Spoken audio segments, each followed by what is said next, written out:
जीवन का सुख जानते हैं क्या है? प्रश्न है। उत्तरकांड में श्री काकभूषुंडी जी से गरुण जी महाराज ने 7 प्रश्न किए हैं। उसमें एक प्रश्न है कि बड़ सुख कवन कवन दुख भारी। सबसे बड़ा सुख कौन सा है और सबसे बड़ा दुख कौन सा है? तब श्री काकभूषुंडी जी महाराज गरुण जी महाराज से कहते हैं, पहले दुख बताता हूं। नहीं दरिद्र सम दुख जग माही। दरिद्रता से बड़ा जीवन में कोई दूसरा दुख नहीं है। अब सुख क्या है? संत मिलन सम सुख जग नाहि। जीवन में संत से मिलन हो जाए, इससे बड़ा कोई सुख नहीं है। अब ये दरिद्रता क्या है शशि भैया? दरिद्रता क्या है? लोग सोचते हैं जिसके पास अभाव है वो दरिद्र है,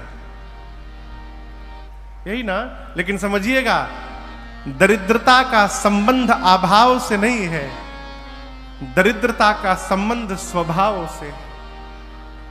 दरिद्र कौन है? जो होने के बाद भी मांग रहा है, वो दरिद्र आदमी है। पेट भर के भोजन किया हुआ है, जगह नहीं है गले में, और गरम गरम इमरती दिखाई पड़ गई और जिह्वा से पानी निकलने लगा, वो दरिद्र आदमी है।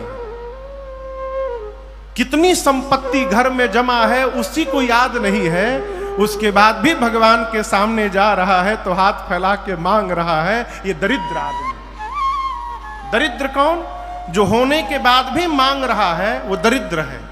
और इससे बड़ा कोई दुख नहीं है।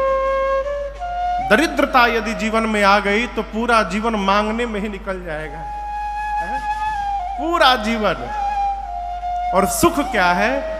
जीवन में संत का मिलन हो गया, ये सबसे बड़ा सुख है। क्यों? संत का मिलन हो जाना, ये जीवन में भक्ति का प्रारंभ होना है।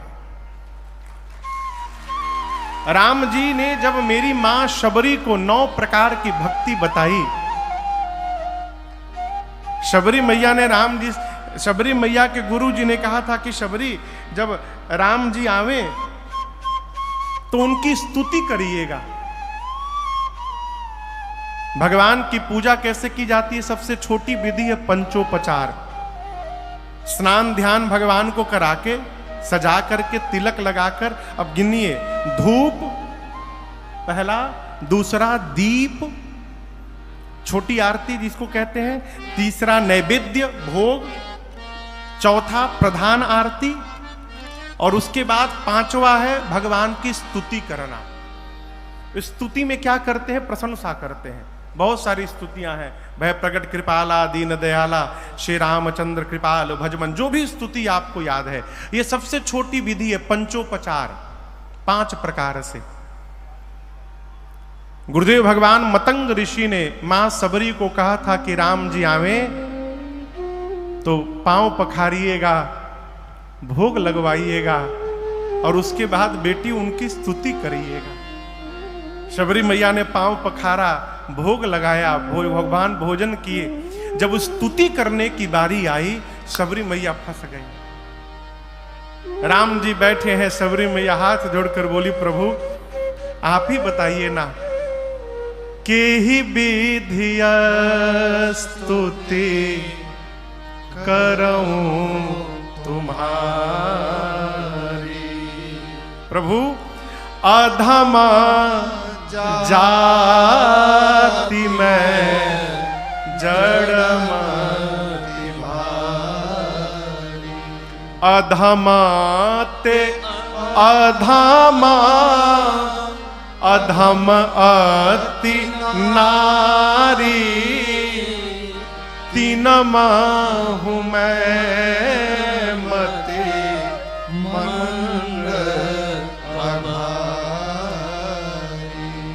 मां शबरी कहती, प्रभु मैं आपकी स्तुति कैसे करूं?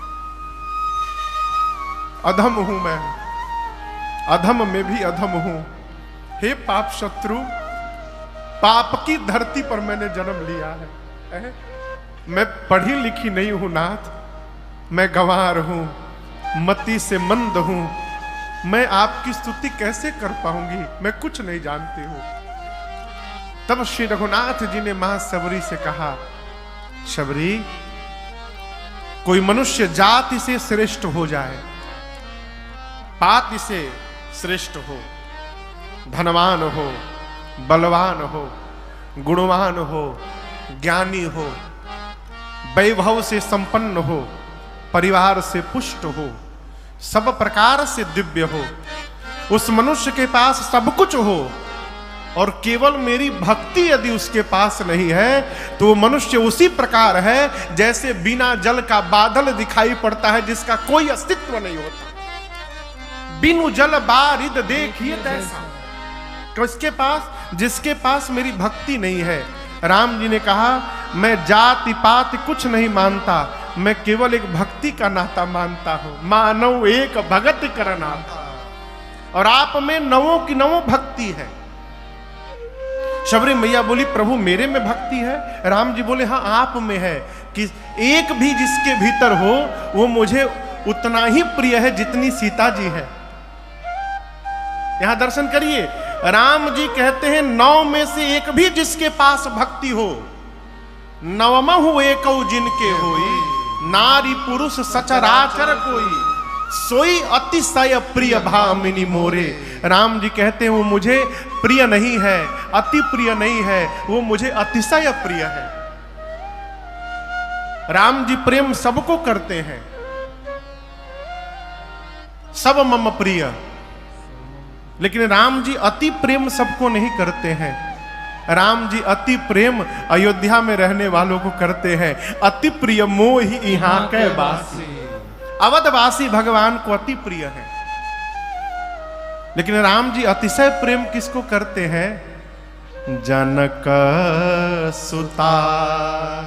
पीछे दर्शन करिए, जग जननी जानकी अतिशय प्रिय करुणा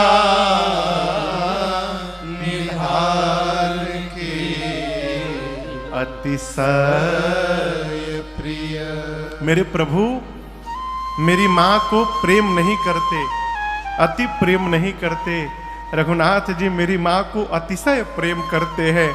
शबरी मैया से कहते हैं, शबरी 9 में से एक भी भक्ति जिसके पास है वो मुझे अतिशय प्रिय है, अर्थात मैं उसको उतना ही प्रेम करता हूं जितना मैं वैदेही को करता हूं।